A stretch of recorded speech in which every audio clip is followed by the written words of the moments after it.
Welcome to the Trades Podcast, a podcast about the business of home improvement and promoting the trades to young adults. In this podcast, we talk with business owners, educators, and professionals about the benefits, skills, and related experiences of the home improvement business. Tips to help you with being successful from entry into the trades or established business owners.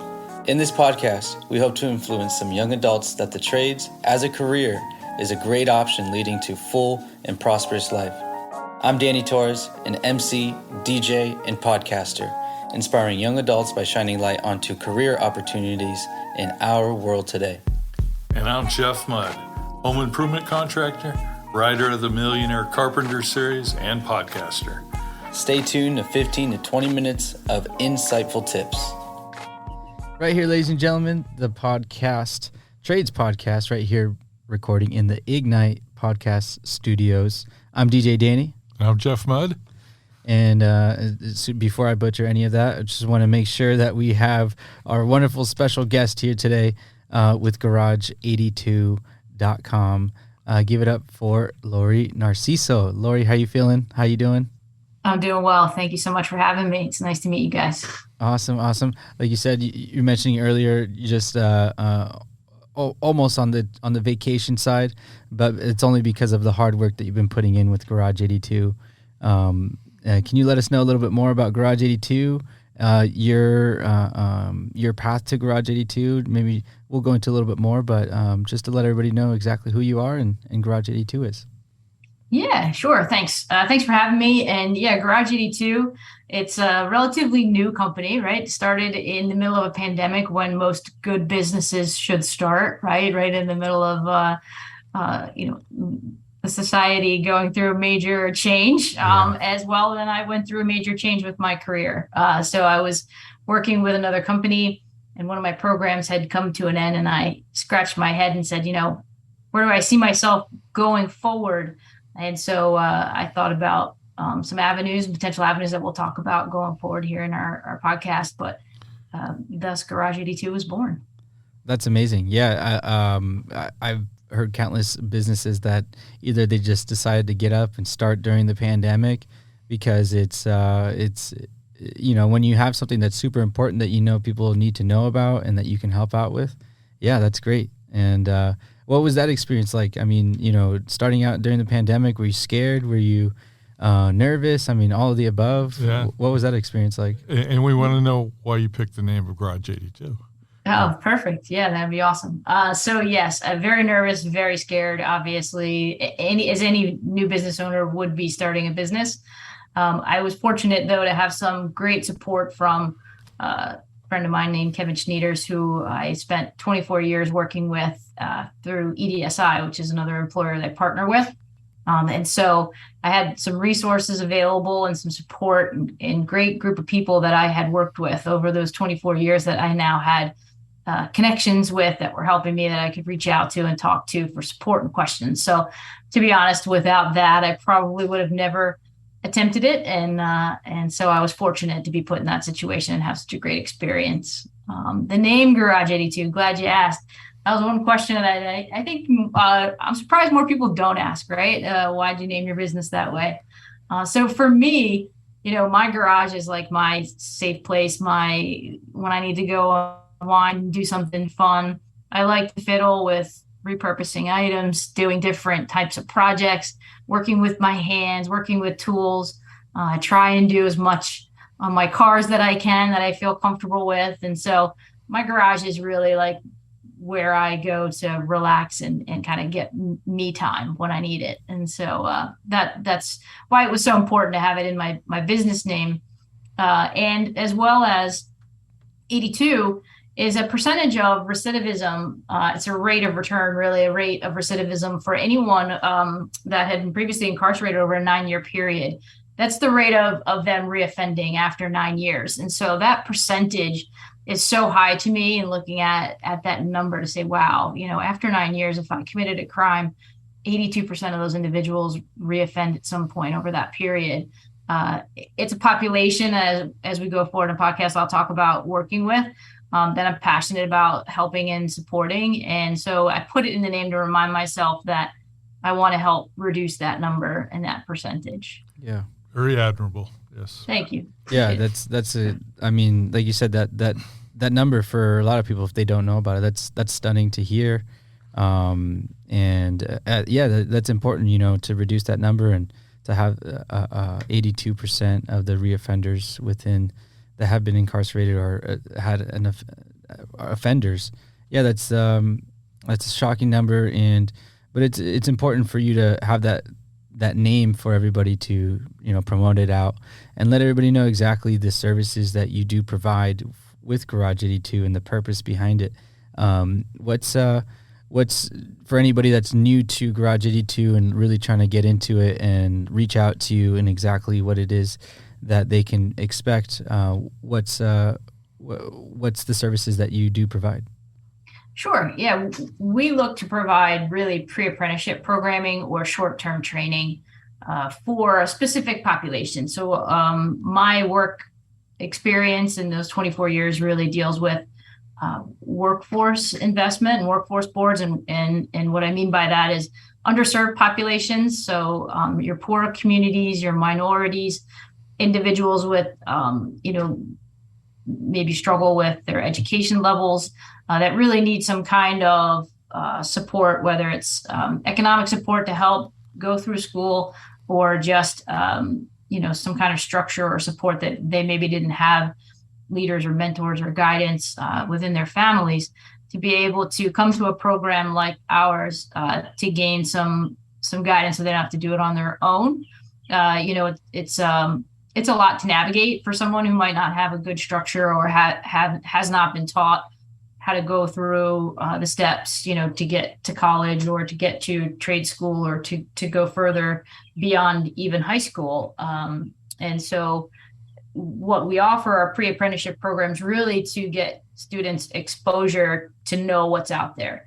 We focus right now on construction and carpentry, mainly carpentry, but the goal being to show students what's available, what the different types of industries, the different types of jobs they have, the great income that they can earn, the great growth and opportunity within the industry, as well as for our populations that struggle economically, college may not be an option. So what are some free avenues that they can take to receive that kind of college education or that kind of work experience that would enable them to earn a very decent wage moving forward in their lives that they can afford? Economics is a big issue with our group. So that's generally what we provide. And we do some online training as well to support those causes, things around OSHA, things around forklift operator within manufacturing industries and construction industries that would further enhance their education within the trades industries. Mm-hmm. Yeah. So I imagine, Laurie, that you have graduates that could have been on a path to maybe public assistance or other worse things, that the job training and then eventually the jobs that they get after taking training have broken that cycle for not just them, but their whole family of public assistance. Have you got any stories like that? Or? Oh, sure. Yeah. I mean, over 24 years, there's lots of stories, from successes and people that have come back year after year that come and say thank you or come and support others. And you can see my cat right there. Thanks. He's snuck in the room. Sorry about that. It's all good. But yes, countless opportunities for individuals and success stories like that. And you're right. It is, it doesn't take a lot to really break a cycle for folks that haven't really had an opportunity. So we do have quite a bit of students that people that I've had people that are incarcerated for murder, 10 or 15 years in prison that come out that become very productive. They're supervisors at their jobs, send their children to college and can be very successful. I think, that's the point of giving people second chances or additional opportunities once they do their time and pay the cost of their crime. They should have an opportunity to be able to change their life in a positive way if they can put forth that effort. Yeah, absolutely. Yeah, no, that's amazing, to hear those stories because it's not every day. It's not promoted enough is one thing. of those stories. You just don't hear it enough out there in the media. But knowing that they have Garage 82 to kind of have a resource to, find a path is going to be key, because, we've had other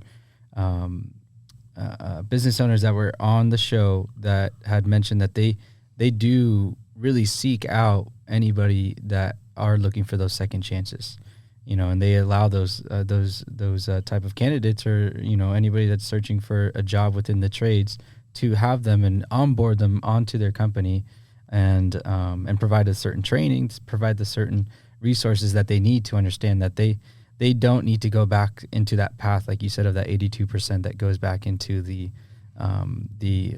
second offender side of things. And I think that's key. And, the stories that you have really does have a testament of your training programs that I would say that you do provide. Can you tell us a little bit more about those programs and what someone going into it can kind of expect? Yeah, sure. So we kind of partner with some workforce programs as well that do a lot of the enrollment of the students, determining eligibility of who could come through our programs and meets the requirement, because we are state funded or federally funded to operate our programs. And in that partnership, the student receives a bunch of supports as well for private supports, educational supports, case management, barrier remediation. So a lot of times the student might have an issue or something preventing them. Something as simple as, I can't get to your program. I don't have a means of, I don't have a car. I don't have money to pay transportation to get to you or to get to work. Can you help me with that? And so we partner with individuals, programs throughout the community through the career links that refer students to us. When they get to us, we provide then the hard skill training that accompanies the soft skill training that the programs give. And they spend 8 weeks with us in class learning how all about the trade industry and what options and opportunities are available, what kind of work they'll be doing, what kind of skills they need.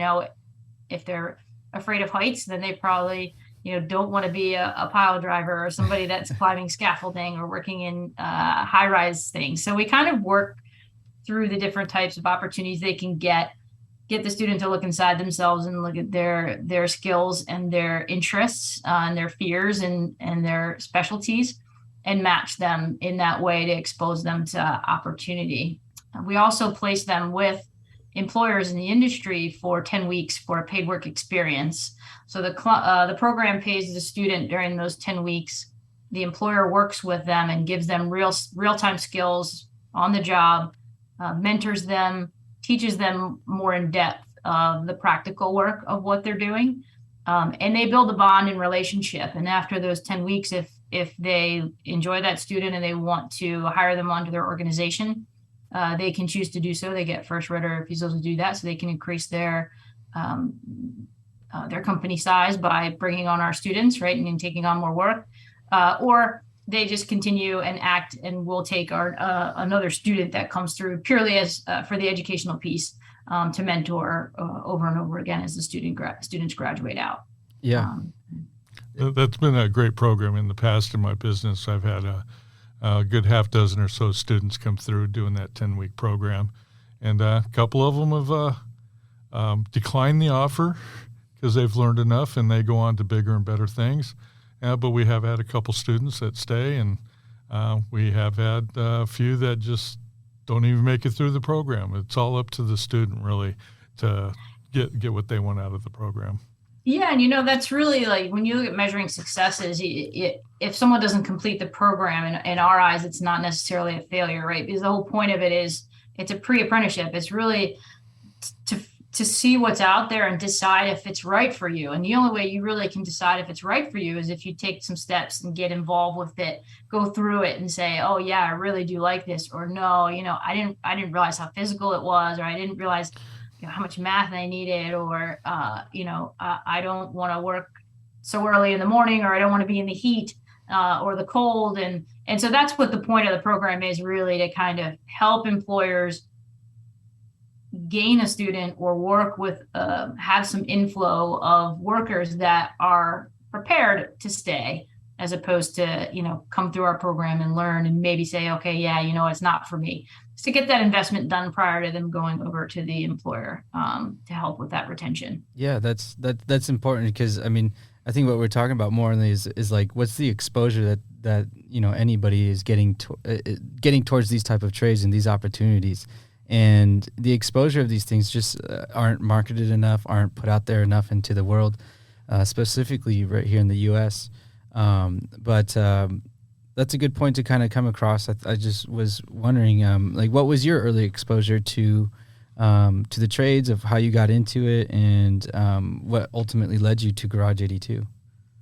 Yeah, I think when I was younger in high school, I'm a prime example of what you just mentioned, right? We had a vo-tech school, but my mom wasn't progressive, and girls didn't do that kind of work. So I wasn't allowed to go take shop class. I had to take home ec. And, when I wanted to go, she asked me what I'd be, I said I wanted to be an auto mechanic. And she said, no, girls aren't auto mechanics. You're going to go to college. So I went to college, and I didn't really get to do the things that I wanted to do. And it's always been in the back of my mind. And so, when I was posed with that question, what do I want to do?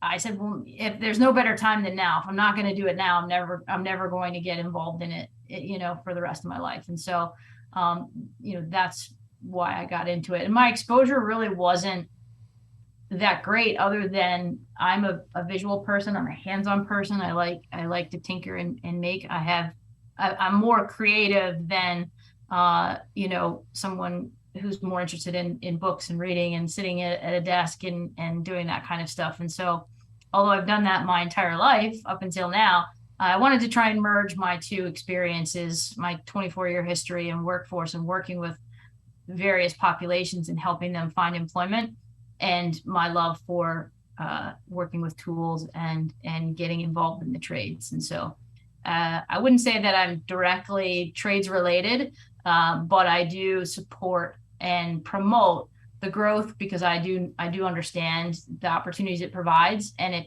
it does allow me to get in there and work with some individuals and help expose them. My staff are all either ex-trades, retired trades carpenters, or some union trade carpenters. So they're the ones really teaching the students the skills, and then I'm there beside them as well, enhancing mine and working with the students and working with them as well, in dealing with a lot of their social, emotional, and barrier remediation and personal things as well, and making that bond with the students. So yeah, exposing and inspiring, that's like key.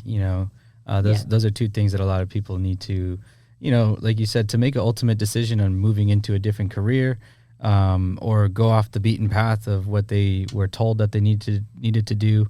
But once they're exposed and once they get that inspiration, it just comes naturally for them.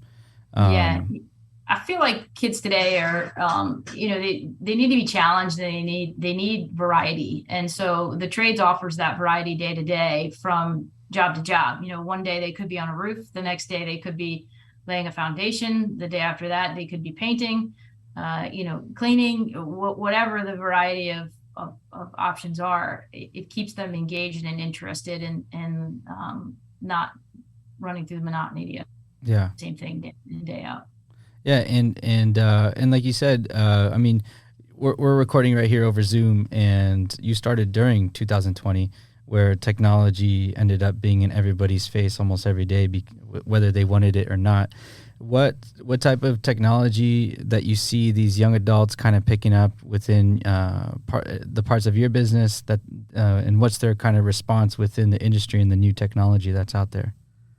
Yeah, I think to be honest, technology, I thought for sure would be one of their priorities in terms of their interest in getting involved in the program.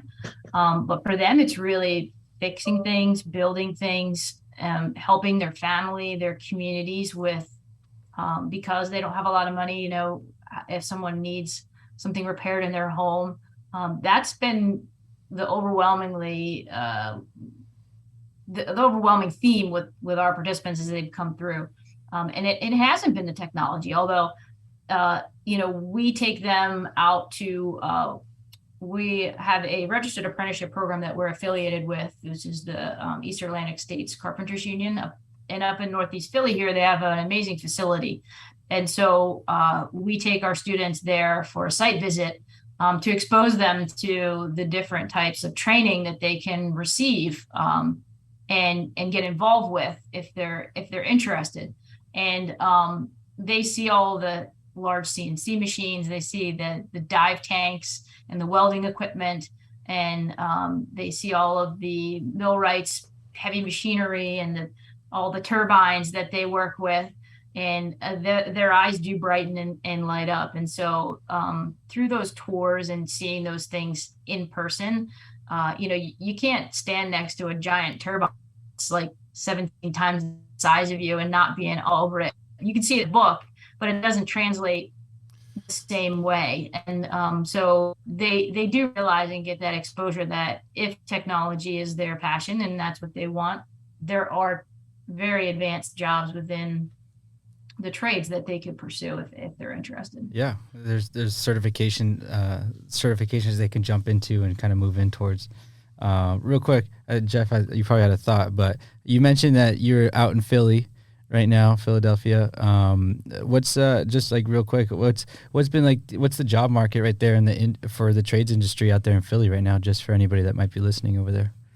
Yeah, you talked a little bit about second chance employers, and I think the job market, especially now that it's starting to warm up, employers are struggling very much so to find qualified candidates. You have a huge aging out process from the baby boomers, that are coming through that are now retiring from the trades. They retire earlier because your body can only hold on for so long and do this kind of work, right, physically. So they need young people to come in. So it is very good. I think those second chance employers that are opening their minds and inviting justice involved individuals into their organizations are brilliant, because you can pull a kid out of a trade school, you can try and recruit from a community college, or a college in general, you're competing with so many other organizations that attend those job fairs, that go to those avenues and seek out participants. You could compete against 75 other employers for 10 students. Likelihood of you getting it as a small business are probably going to be slim to none. And so you have to start thinking of other avenues and other ways to attract talent. And programs like ours, in workforce programs, are ways that employers can connect and with these students and these populations and really bring them in while they're young, train them the way they want to train them. That's one of the other advantages, is because they don't know anything. They know some stuff, but they don't know enough to say, hey, when they ask you to go do something, they're going to do it their way, or say, well, I don't do it that way, I'm going to do it my way. The student's going to do it the way you want them to do it, the way you train them to do it, and they're going to grow through your company and be appreciative. Yeah. So it is very good, here in terms of opportunity. Yeah, we've talked in the past about, as an employer, you need to always be recruiting, and you need to broaden your spectrum of where you recruit. But to really make a big difference in that, we've talked about culture, company benefits, a clear path to advancement. You need to be able to talk to a young adult and say, yes, your first job is the broom, but given some hard work, some dedication, a little after hours education, my job's the limit in this company. So there's a lot of things that employers can do to help attract and retain quality talent. There's a lot of people out there that are looking to work, just haven't been given the right communication or opportunity to do it. Yeah. Absolutely. Yeah, that, and even the business owners needing to know that these are locations that they can absolutely reach out to you and ultimately find qualified candidates that go through a training program and apprenticeship, and let us know if there's any education, say after someone would finish a program and get into a job. Is there any education after that they can kind of pursue and kind of work towards with Garage 82 or outside of Garage 82? Yeah, I think, obviously education is the key. There's always options. The question could be, are you economically advantaged enough to pay for those? That's a question. You really have to look at what's available. Yes, there's community college courses. Yes, there's training programs and schools that provide specific enhanced programs for students like ours that they may not be attainable due to the lack of income. So, we really look at apprenticeships because they're not only are they free to the student, but the student's being paid to go through those apprenticeships. That's why we are partnered with the Carpenters Union here in Philadelphia, because our students can go and apprentice for 4 years, entering in year one on their path to a journeyman, and earn $19 an hour just to start while they're learning their industry and their career. And so we really try and expose them to methods in which are attainable to them, either through union apprenticeship or non-union apprenticeship. There are a lot of employers that offer those apprenticeships as well, and don't cost the student student loans or anything like that. So we do ask that, and we utilize a lot of stuff and examples. There isn't a thing that I don't learn. If I need to figure something out, the first place I go to is YouTube, right? I mean, you can see stuff in YouTube everywhere. Obviously, they're not going to learn a trade in YouTube, but if they want to know how to, swing a hammer, or, what kind of material they're using that day, you certainly can learn quite a bit over the internet, right? Something we didn't quite have growing up as kids. Absolutely. Just take a carpenter square or a roofing square. I mean, there's a ton of education on YouTube on all the intricacies on what those two basic tools can do for you. And then a lot of people have struggled in school. The math that it takes to be able to do some of the jobs, you can find explanations and break it down on YouTube. I mean, it's the opportunities for people to gain education has greatly evolved with technology. Yeah, there's some great online courses for math. MT Copeland is one of the companies that provides a lot of educational opportunities. Even just reading a tape measure, right? You're talking about something simple, as a speed square or a carpenter square, and reading a tape measure, breaking down an inch. It sounds easy. It sounds mental. It sounds like everyone should know how to do it. But you'd be surprised at how many people don't know how to break down an inch or measure. And so that's something we focus on greatly in the program with our students, because they don't know how to measure. And if you can measure, you can do a lot in as an entry level tradesperson. So for sure, we teach them how to do that. All the kids get tool belts to start with entry level tools that they take and can use on their paid work sites. And if they get employed, we help them with protective equipment, so boots and ear protection, eye protection, gloves, just to kind of prep and get them ready to go as well. And the first time they strap on that tool belt, it's pretty awesome. The smiles on their faces. Absolutely.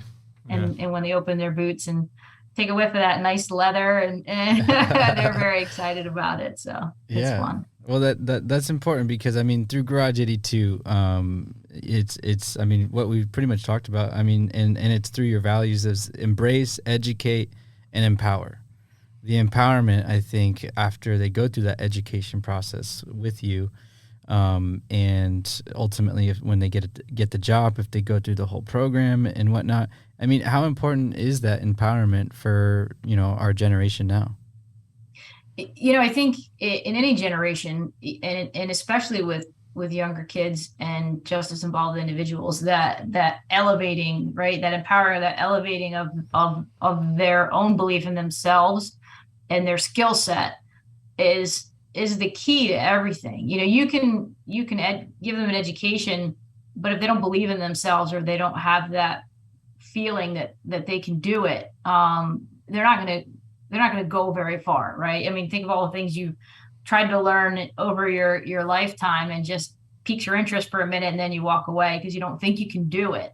And so spending the time with them to obviously educate them, embrace them, first of all, right? So a lot of times, especially with justice involved individuals, they're a good majority are male, and men are supposed to be the breadwinner, or traditionally, right, the breadwinner, or the strength, the pillar of strength in the families. Like, they don't ever really get an opportunity to break down or tell you you're struggling, or express emotionally how they're feeling, or frustration. And so they hold all that in. And when they come and work with us, we let them know, hey, like, we got you. Like, you don't have to be that strong person right now while you're with us. We're gonna help you keep breathe. You can just breathe and take a minute. And this is for you, not for anyone else. Learn, open your mind, take some time, and invest in yourself, because they don't get that opportunity very often, because they're always trying to care for others in certain circumstances. And so, elevating them, and they're just getting them to believe in themselves is a big part of it. Yeah, absolutely. Yeah, that's something we talked about a lot in the show. How important soft skills, the self-actualization, the self-confidence that, going through these type of programs, and the ability for someone to go through something like this and be able to find themselves and know exactly what their purpose is. And ultimately, if it's able to fund exactly what it is that they want to do in their future life, or, later on in their life, it's important that knowing that these are careers and these are opportunities that are out there. And Garage 82 is absolutely, somewhere that many people can go to for resources and be able to learn a lot more about. And Laurie, it's been awesome, like really, really awesome to know about the story, the name behind Garage 82, your story of how you started it during 2020, which is, again, for anybody that thinks about starting a business during a pandemic, you have no idea how, what can go through someone's head on that point unless you do it. But starting a business all on its own is could be scary and nervous, but in the end, I really do hope Garage 82 is fulfilling for you, is exactly where you want to be. And it was exciting to have you on the show today. Thank you. Any future plans for Garage 82? Just to grow, to help more people. We're up for renewal for our One Youth program right now, and so we should hear in a couple of days here if we're able to help some more students. So really, just being able to branch out and grow the program and expand to different communities would be the goal for us. Really, awesome. More the merrier. Awesome. Really appreciate you guys inviting me to talk today. It's been great. Yeah. Glad to have you. Yeah. Before we finish up, any advice or last thoughts that you want to give out to the world right here about Garage 82, or just your thoughts on the industry and anything like that? Yeah, my thoughts, just really, if you're listening, talk to people, get that mindset that, the trades are a place for people that aren't smart enough to go to college, and it was always looked at as something that, the troubled kids went to or did, instead of really looking at, it's a great way to begin a career debt-free and prosper and grow. I mean, most of the guys in these programs, women and men, they retire at 55, and they retire very well. And they have a second chapter in life moving forward. So really change your mindset in terms of who should be involved in the trades. It's open for everyone and anyone can do it. There's so many different types of opportunities and jobs, no matter your size, shape, age, color, it doesn't matter. So just be open and spread that word. Absolutely. Do your research too. Yeah. Yes. Yeah. Do your research, reach out to Garage 82. And before we head out, again, ladies and gentlemen, we've been sitting down right here with Laurie Narciso, CEO of Garage 82. And let us know if they want to reach out to you, to your program, get some more information. What's the best way we can reach out? Yeah, you can just hit us up at our website, garage82.com. There's links there to fill out a form and reach out and connect, or you can email me directly at Laurie, LaurieN, at garage82.com. Awesome. Thank you again. The Trades Podcast.com right here, ladies and gentlemen, recording in the Ignite BBB studios. Shout out to UTech Serves SCO helping us out with our back end of our things. But I'm DJ Danny. And I'm Jeff Mudd. Thank you so much for being on the show, Laurie. Thank you. Thanks for having me.